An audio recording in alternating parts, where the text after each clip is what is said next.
it's interesting how you can go from not having what you want to getting what you want to losing everything you thought you wanted to starting over again to working your way back up to what you think you want and then realize, I definitely want this. I'm definitely very grateful I have this, but there is definitely a unique pressure that comes with it. The second piece I want to talk about here is that when you get to the next level in anything, it requires a new level of responsibility. And I really wish I was taught this when I was younger. Next Level Nation, welcome back to another episode of Next Level University, where we teach you how to level up your life, your love, your health, and your wealth. We hope you enjoyed our latest episode. It was episode number 1343. What version of you should you be comparing to? Today, for episode number 1344, what's it actually feel like to accomplish a dream? We have talked about this probably before, but it wasn't framed this way. We've had a lot of, I guess I'll speak for myself. I've had a lot of very, what seems like small dreams come true, or things that I didn't really expect to happen, interviewing people at mansions in California, interviewing Danielle Murr, somebody who we looked up to and listened to on the radio, went to her house and crying on the beach after. There's been a lot of those things that have happened, but I haven't had one where I said, I'm going to do this, and then was able to make it happen. And that is something that actually happened to me on Friday. So Alan and I have been talking about this for a while, and we've been talking about getting Kevin a new car. Kevin's been working really, really, really, really hard. Alan's been working really, really hard too. But I am motivated by stuff like that. Yeah, I'm motivated by podcasting and growing the mission and impacting people 1,000%. But sometimes having something materialistic, it just gives you a real target, a concrete target to shoot for. So we've been having these talks. Alan and I discussed, okay, this is what we're going to do. These are the numbers. Let's see what we can do. So Friday rolls around, and I had a couple calls get moved or canceled, and I said, interesting. I'm going to make a call to the dealership and see. Let me just see. Let me get the ball rolling. Now, this is something about me. I told Taryn this. I said, I am hyper-focused on closing the gap. And all I mean by that is when I have an idea, I can't stop thinking about the idea until the idea is done. I've realized that I couldn't even sleep. I went to the gym at 11 o'clock 3 nights in a row because I can't sleep because I'm thinking about stuff so much. Probably not a healthy coping thing, but I'm going to figure that out. So I get some time Friday, and I said, you know what? I'm going to call to the dealership. I'm going to see what's up. I call. I said, hey, do you guys have any of these cars? And they said, yeah, we have one left. And I said, all right, I want to come see it. Is that possible? And they said, yeah, how soon? I said, 20 minutes. I live right down the road. I'll be there in 20 minutes. All right, cool. So I go in, I meet a young man. He says, hey, I'm Cam. Nice to meet you. Nice to meet you, Cam. Cam might listen. Cam, if you listen, shout out to you, buddy. So I said, I'm here to inquire about X car. And he said, oh, that one over there? And I said, what do you mean? And he's like, it's on the showroom floor, that one right there. And I was like, oh, that's the one? And he's like, yeah, that's the only one we have. That's the last one. I said, okay. Do you want to see it? And I'm like, yeah, please. So he walks me over, gets the key, we sit in it, it's a whole thing. And I'm like, oh boy. So we go sit and we're talking numbers. And I want to be very transparent. I am nervous about this episode because I don't want to seem arrogant, or I don't want to seem materialistic. The reason we're telling this is because I had something very, very powerful happen. I accomplished a dream, and we wanted to share it while it was real, while it was raw, while it was still within the span of a couple days. So we go sit down. Anybody who's purchased a car, leased a car, whatever it is, you know how the process kind of works. I said, how much is this going to cost? And he's like, well, what are you looking to pay? And I said, how much is this going to cost? We're not going to play the game of how much am I looking to pay, because I'm looking to pay less than you want, most likely. So we go back and forth on numbers, and we're having a good conversation. He says, let me go in back. Let me get you some figures. We'll figure it out. So I text Alan and say, hey, I'm going to let you know I'm at the dealership. Things have progressed quickly. I don't know what's going to happen. The guy comes out. He says, this is what we're looking at. And I said, I got to call my business partner before I do anything. Let's see what happens. So I call Alan and I say, good news or bad news? And Alan's like, what's up, brother? What's happening? Good news or bad news? He's like, I guess we'll take the bad news. And I said, it's going to be more expensive than we thought. And he's like, okay, how much more expensive? And I tell him how much more expensive. And he's like, ooh, interesting. Okay. So we had a back and forth conversation, and he said, well, I think it's time, I think it's time that we do this, not only for you, but this will be good for business as well. And I called the guy over. I said, let's do it. We signed the paperwork. He proceeds to take my new car off the showroom floor and drive it out. And that was it. Get the key. They send somebody out into the car with you to teach you how to set everything up, which was very interesting for me. I felt like an old man. Is that Cam as well? No, that was another gentleman. Another gentleman. That is, I think that is his entire job, is he helps you set up the tech of your car, which is like, oh, interesting. Okay. Cool. Very nice human. I have his card. I don't know his name off the top of my head. My apologies. But I had that moment where I'm sitting in front of the dealership, and I had a similar moment. I talked about this before with my old car. When I went to pick up my old car, there were people walking around it looking at it. It was like a scene out of a movie for me, where everybody's like looking at it, and I get in the car and pull off. There was people looking at the car as I was signing paperwork, and I was like, oh no, I better sign this very fast or they're going to get my car. So I get set up, everything's good, Bluetooth's connected, navigate, everything's good. And I'm pulling out of there. And I pull to there's a red light at the end of the dealership. And I'm sitting there at a red light. And I literally just started crying. Because I was like, I cannot believe this is my car. I still, even to this moment, I can't fully believe it. When I get in it, it's very weird. I don't really know. I went to the gym last night at 11. And it was the first time I drove it at night. And it has like lights on the inside. Oh my God, it's so nice. And I felt different in the gym. I just felt different. I don't know how to explain it. I just felt different. And I feel different. Again, that's a fine line. But I'm sitting at this red light getting ready to drive home, and I'm just crying. And I'm like sobbing.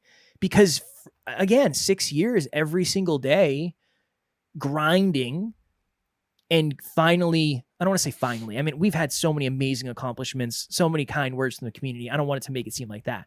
But finally sitting in this thing and saying, well, this is mine now. Like, I've grinded my face off. Everybody who laughed at us, everybody who made fun of us, everybody who doubted us, there's that little ego piece of like, well, I don't know. Maybe we're onto something. So I'm sitting at this red light crying, and just, I'm very grateful, and I'm very proud, and I'm very happy. And the reason I wanted to do this episode, I think you might have suggested doing this episode. Mm-hmm. I think that one of two things can happen. One, when you set a goal, you don't actually know what it's going to feel like to accomplish it, and you can be let down. The other reason, the important part about this episode, for me at least, is I am having another midlife crisis, even though I accomplished my goal, because now I don't know what that means. Now we have a new car payment. It's like, okay, that's a lot of pressure. The reason I'm sharing the upsides of it is because there are potential downsides of it too that I don't know if people talk about. I don't know if people talk about the fact that now there's a heavy car payment that honestly scares the hell out of me. Keep it real. It's definitely scary. And it's a large expense. And yeah, it's just, what does this mean about me? There's a lot of that. There's a lot of internal stuff going on. So I want to share that, because when you do accomplish a goal, when you do accomplish a dream, I want your expectations to be aligned with what you're actually going to feel. Last thing before I let you speak, Alan, I know this is a heavy Kevin episode anyway, but it's supposed to be. I do not expect, and I really, I need to make this clear, and I'm going to try to do a really good job of making this clear anytime I ever post about this car. This car most likely will do nothing to make me feel any better about myself internally. I understand that. This car is not going to make me feel any more confident. It's not going to make me feel any more secure. It's not going to help my self-worth, most likely. It's most likely not going to help any of that. Does it make me feel happy when I see it? Yes. I get some positive chemicals in me when that happens. But this purchase was not to heal an inner wound. This was not to make me love myself anymore. It wasn't any of that. I didn't expect that. I want to throw that out there because this goal, this dream that we accomplished, yeah, it's mostly external. Now, is it unlocking parts of me? Child Kev, who never thought he'd have money and all that? Absolutely. But I don't expect this to be a fulfilling part of my life. And I just want to throw that out there because if what your dream is external, I don't want you to have the moment where you say, wow, I really expected to feel different. Because I've had those moments before. I think, honestly, one of the reasons this is so important and impactful for me now is because I didn't expect to feel different in terms of fulfillment. Yeah. So if anything, it exceeded your expectations. I would say so. Yeah, it's a pinch myself kind of thing. That I think that's why it actually can change the internal. It's because you believe in yourself more. Because you stated it and proved it. Yeah, and you and I talked. I still don't know if I fully feel like I deserve it. I'm working through that. I think once that locks in, Tara and I went and got ice cream last night. She was like, "Do you want to go get ice cream?" And I was like, "I'd love to." And it's just, I just feel different. I feel like a different human. Yeah. I don't know what that means yet. I'm not sure. I'm not sure what it means yet. I'm still working through it. And as always, my goal is to share what I'm working through with Alan and everybody else. I think it would be beneficial to share. So Kev had his dream car. We talked about this on one of the meetups where Subaru WRX, the white one that you originally got that people were looking at, right? Mm-hmm. And you got a $14 an hour job, and then you went and got a new car. Mm-hmm. And it was that same thing of like, I want that one, and like drive off the lot. People were looking at it, that kind of thing. Mm-hmm.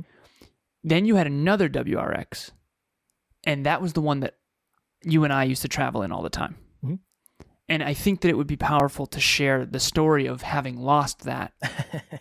Because if that's something that you value and you had to, and this is for anyone who's an entrepreneur out there, or quite frankly, anyone who wants to achieve certain dreams or goals, dream chasers, the steps backwards that you have to take in order to leap forward are like alarming. They're not good. They really kind of suck. And not a lot of people show that stuff or talk about that stuff enough. Some people do, but we want to pull back the curtain on that too, because now it's super exciting, genuinely. So congrats. Hell yeah. Awesome.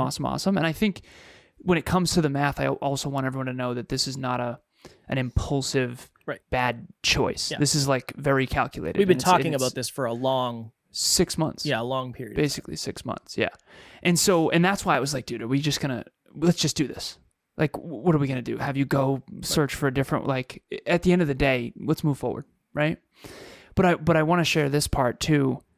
Kev had his dream car when he was, how old were you when you got the first white one? 23, 24. 23. And then when did you get the black one? The white one, the engine blew like twice or three times. I got a dud for some reason. So I got the black one the year later, I believe. Oh, okay. No, under warranty? It was, I had a 2011 and then I had a 2013. Yeah, under warranty. Okay. Yeah. Okay. And then the 2013 is the one that you and I traveled in? Yep. Okay. So Subaru WRX, sports car, awesome. Kev and I used to travel in it all the time at the very beginning of the Hyperconscious podcast. Unfortunately, that engine, there was a piston, like a hole in one of the pistons or something? Yeah, the engine pretty much blew up. It was going to be, those engines are really expensive, so it was going to be like, I don't remember, like $8,000 to fix. And the value of the car was probably not even that. So it was like, well, that's gone. And at the time, we did not have the funds to invest into that. No.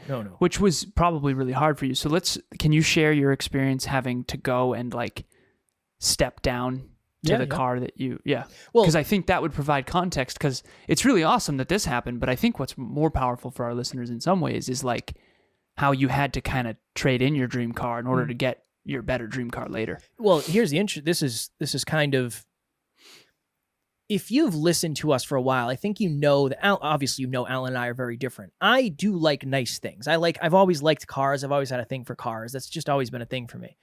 When I was 18, I think I was 18, I bought my first car. I didn't have financial support necessarily from my family.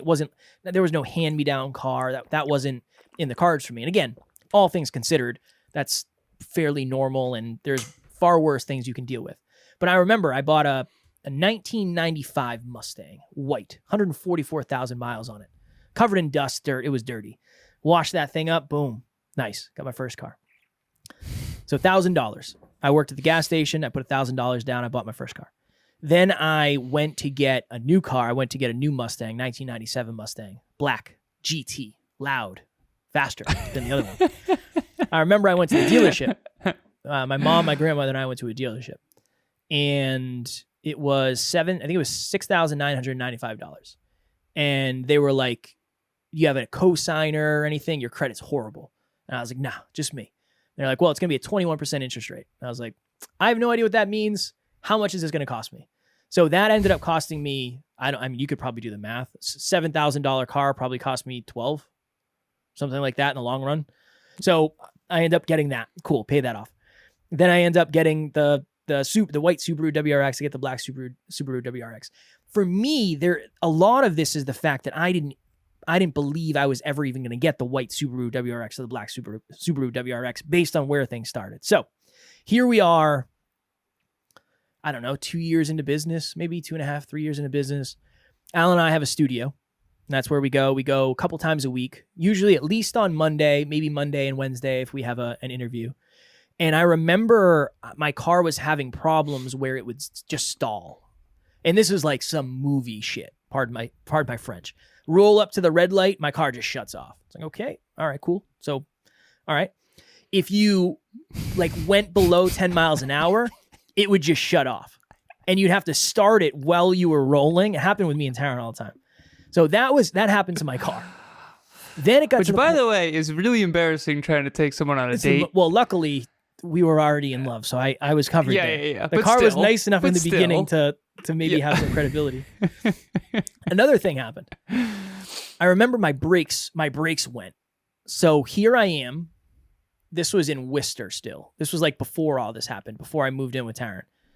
My brakes went. So I'm like, screw it. Well, number one, I don't have the money to pay somebody to do this. So I just jack the car up in the driveway and I do the brakes. And I definitely did them wrong. I didn't know what I was doing. I couldn't figure it out. It was a whole thing. Spent the whole day doing it. So at this point, when I'm driving to the studio and my car is just stopping, it's just dying, the engine's shutting off, and I'm just rolling down the street, my brakes are also going. So things aren't good for the WRX. So I remember telling Alan, I said, hey man, I got to have somebody come look at my car. And again, this is the stuff that happens when you're struggling. I can't afford to take it to a garage. I found this app where people will come to you. It's like My Mechanic or something. I think it'll be cheaper. I got to do it. Credit card roulette. What are we going to do? Let me just put it on whatever credit card will cover it. And I remember I overdrafted like every single time I did this. It was like $800. Somebody came to my house to look at my engine and do some stuff, and it cost me like $800. And I was like, I do not have this money. I do not have this money. Credit card, overdraft, got sent to collections because I couldn't pay it in time. So brutal. That didn't work. The guy's like, I don't know what's wrong with it, man. I can't figure it out. It's like, all right, cool.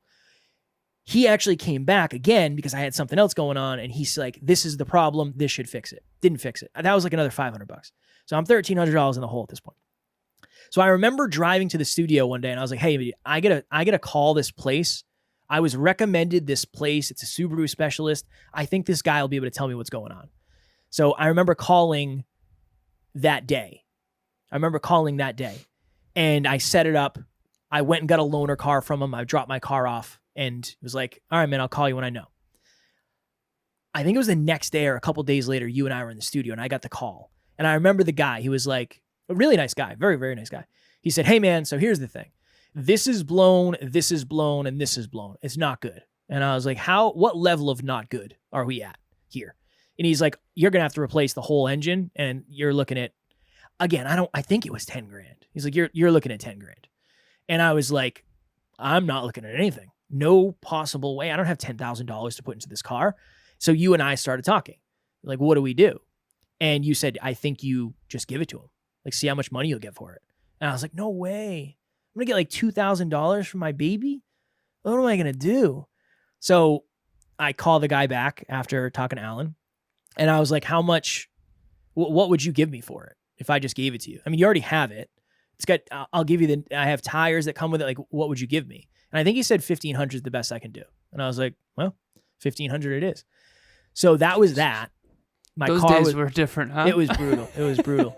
Hi, my name is Tim Melanson, and I have a web development agency called Creative Crew Agency, and I'm also a podcast host of the Work at Home Rockstar podcast. I met Alan a little over a year ago. He was a guest on my podcast, and we had an epic conversation, and I was just really impressed with his work ethic. And so I decided to jump on board with him, and it's been a little over a year now. My business has grown, but more importantly, I feel much less stressed and much more purposeful with what I'm doing and the direction that I'm going. So I definitely highly recommend Alan. If you're looking for some accountability, if you're looking for some tools, then look him up, take him up on his consultation. Here's the challenging thing. So now I don't have a car. I'm just carless. So I no car, zero car. Taryn and I at the time were getting ready to move. So that was a whole thing too. My car literally crapped the bed while I'm trying to figure out how to get a new place, whole thing. So then we go to get a new car. I need a new car, obviously. And I remember it was pretty much like I went from not ever having nice things to having what I thought was my dream car to having to say, okay, now we're back to being stripped of all entitlement of nice things. So I go to a car dealership and I said, just give me what do you got that's got good gas mileage? That's it. What do you got? I don't care. What do you got? And they end up giving me a car. Very interesting. I think it was $6,900 again. $6,995, boss. So I went from having my dream car to having a car that I didn't hate. I'm very grateful.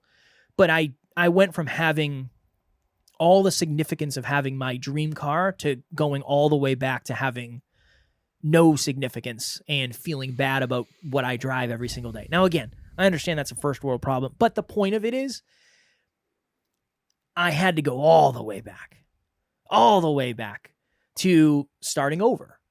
And now here we are, however many years later, a few years later, and now I've bought a new version of that dream car. But here's the interesting thing.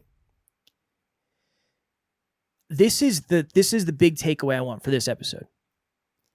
What's it actually feel like to accomplish a dream? It feels really, really, really, really, really good.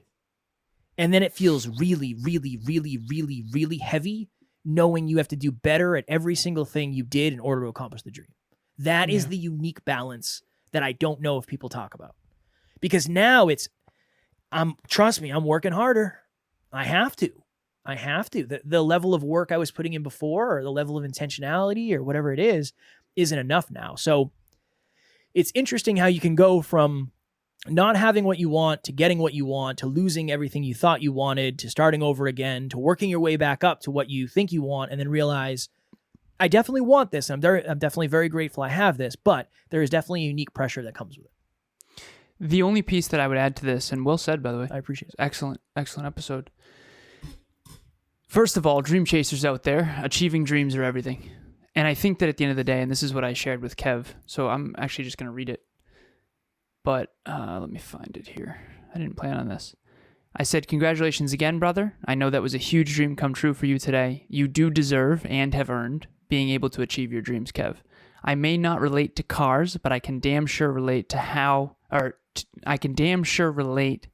to and know what it feels like to work so hard and so long for a dream to come true. It's one of the best feelings in the world, especially when who you grew into as a man and who you contributed to in order to achieve that dream was so aligned. And then I went on to say, other than Amelia Smith, you've worked harder than anyone I've ever worked with before. And for that, I hope you enjoy the shit out of this new dream come true. Sorry, pardon my French. Cheers to hard work paying off, brother. Just getting started. And that's, I think, the first thing I want to share is whether it's a car or not, if it's a dream that's meaningful to you, that you've worked hard for, I think that has to be taken seriously. Because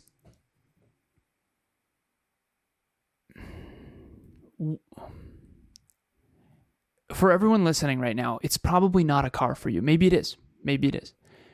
Maybe it's a home. Maybe it's a car. Maybe it's your dream relationship. Maybe it's your dream physique. For me personally, I was a frail prepubescent boy when all the athletes got all the attention and I was a nerdy math nerd. And for me, my dream physique meant 1,000,000 times more to me than any car. But that's me. Whereas you wanted nice things and, you had some nice things growing up, but it wasn't necessarily mansions and Benzes, right? And I think that that's powerful. The second piece I want to talk about here is that when you get to the next level in anything, it requires a new level of responsibility. And I really wish I was taught this when I was younger.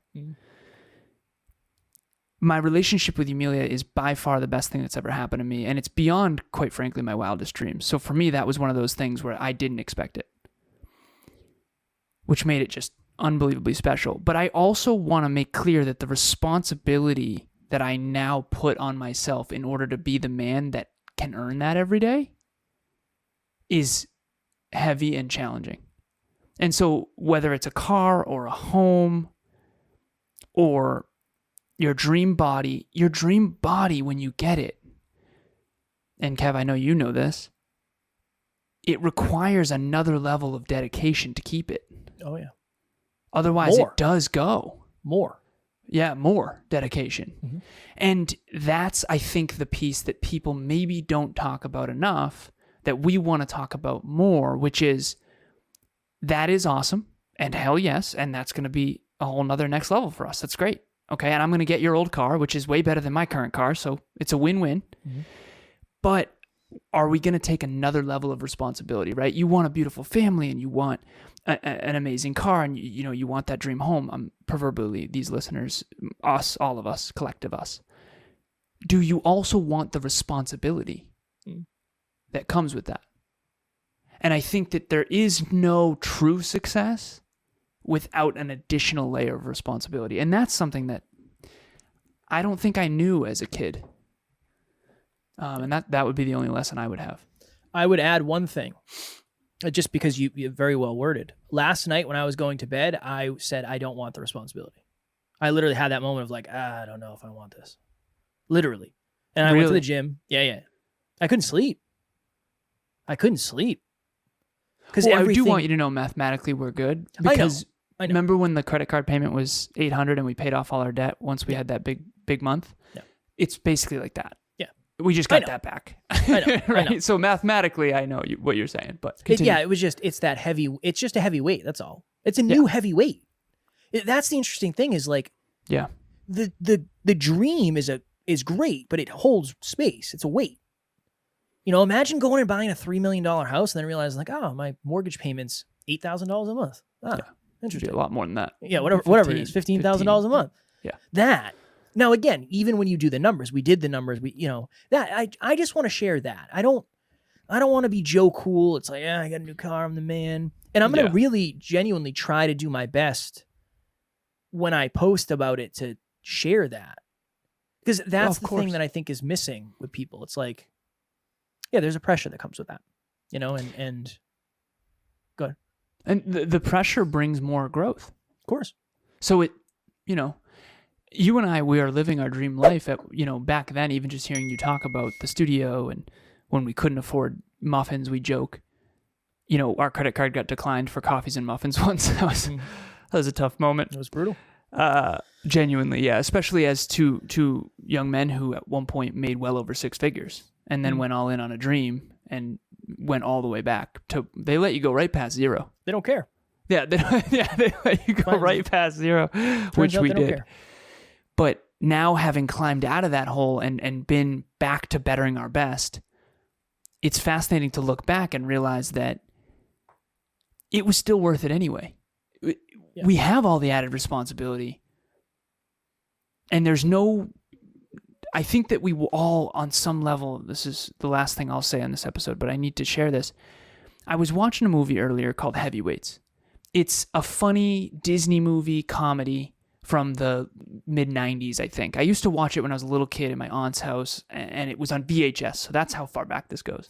And every now and then I'll just travel back with some mindless movie. My whole world is very stimulating: math, numbers, business, peak performance, and sometimes I just want to shut it off and eat some food, watch a movie. So I'm watching it, and I'm so fascinated because I think there's a part of me still, little version of Alan, that like still wants carefree wandering. He still wants to be able to watch a movie, at noon on a Tuesday. But if it's one of those things where it's like, you can do that, and I can, and I'm very blessed. I can literally do that if I want to. Just can my meetings, whatever. Just watch Heavyweights and eat chips on a Tuesday. That's awesome. But this is the duality. I earned that responsibility through all the days that I worked hard in order to allow myself to do that. So back when I used to work in corporate, I had to be at work. I had a boss, and I had a boss's boss, and a boss's boss's boss. Now I'm my own boss, but I earn that every single day. And so what's interesting is now that I can watch heavyweights at noon on a Tuesday, now I probably shouldn't, in order to make sure that NLU doesn't burn to the ground. No, I'm kidding. But to make sure that we are growing to our maximum potential individually and collectively. And so I think that that's probably the last thing I'd end on, which is I think all of us still have that part of us that loves freedom and carefree wandering. And when we were a kid, everything was easier. But it also, we didn't have choices. We didn't have any responsibilities, but we didn't have choices. You couldn't get in your car and go to the movies when you want. You couldn't, pick up your cell phone and call someone, to come over because you didn't have your own place. And so if you want your own place and you want your own car and you want a beach house and you want a family and you want pets, they all come with responsibilities. So these dreams are magnificent, but you got to understand that the carefree wandering that you think you're going to have is not really true. It's not. Even the mentors of mine that are multimillionaires, it's like I can tell they're not as fulfilled because they're no longer living in their passion, their purpose, and their profitability. They're kind of cashed out, for lack of better phrasing. They're on the golf course and stuff, and that's all fine. They're having fun. But I think life is more than just having nice things and having fun. So that's my last piece. But at the end of the day, if it's a dream, you gotta do what you can to achieve it, because I think you're gonna believe in yourself even more. And now what else can you do? It's fair. I do feel that. But I think that's why I tried to preface that, where I know it's not necessarily a good reason to do it. For me, it's a byproduct. So it's a positive byproduct of it. But I didn't do it for that reason. Because imagine if I did it for that reason and I didn't get the result. It's like, I'm going to buy this car and I'll feel better about myself and I'll feel more confident. And then you don't. Then what? Yeah. And now you have a car payment and you're not confident. That's what happened in my past to a degree, I think. Now, here's the other thing too. I think a lot of the confidence that I'll feel is more external than it's probably a deeper episode, honestly, like an internal, external thing. But I wanted to share. Alan suggested, he didn't push me to do anything. He suggested I share because I think at the end of the day, I don't want it just to be a highlight reel. That's kind of the goal. This show is not a highlight reel. I try to talk about the stuff that's real. I mean, the fact that I just said, I literally bought one of my dream cars, couldn't sleep because I was so stressed out about it. So I went to the gym at 11 o'clock last night.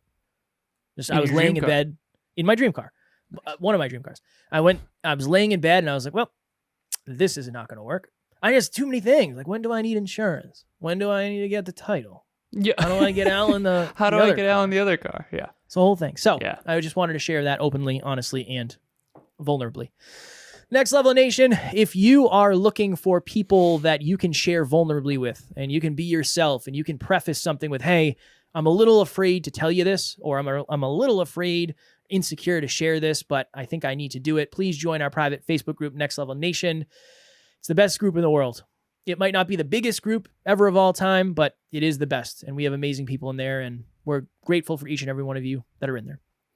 June 1st, 2023 at 6 p.m. Eastern Standard Time. We have a Next Level monthly meetup. This is the 18th month in a row. We are getting after it. And the 18th month in a row does mean something, because the monthly meetup is how to stick with something for the long run. Kevin and I have achieved a lot of our dreams, and we're helping others do the same, which is honestly, in my opinion, the most fulfilling work in the world. I mean, we get to help people achieve their dreams. Coolest thing ever. Let us help you achieve yours. Let us help you stick with it for the long run, because we can all think of a fitness journey or, a career path or whatever it was. Maybe it was a podcast, or maybe you started writing for a short time. You had nice bursts of it. But did you stick with it for the long run? And more importantly, imagine if you had stuck with it for the long run. I mean, it took us 1,344 episodes for Kevin to get one of his dream cars. That is the power of sticking with something for the long run. If he had wanted that car 4 weeks in or 4 months in, there's no chance. It never could have happened. So that's what people don't tell you. Consistency is everything. Let us help you with one of the things that we're best at, which is just sticking with things for the long run. Kevin and I are not good at a lot of stuff, but we have stuck with it for the long run, and I know that is something we can teach you how to do as well. Tomorrow for episode number 1345, direction is far more important than speed. Alan has a new practice, a new framework he's been doing that I asked him if we could share because I think it's very valuable and I think we can all take a lesson from it. So that will be tomorrow's episode. Thank you again for allowing me to vulnerably share with you all. I appreciate this wonderful community we have built and we have had the opportunity to connect with. So I just wanted to throw that out there. As always, especially today, we love you. We appreciate you. Grateful for each and every one of you. And at NLU, we do not have fans. We have family. We'll talk to you all tomorrow. Keep chasing dreams. Next Level Nation.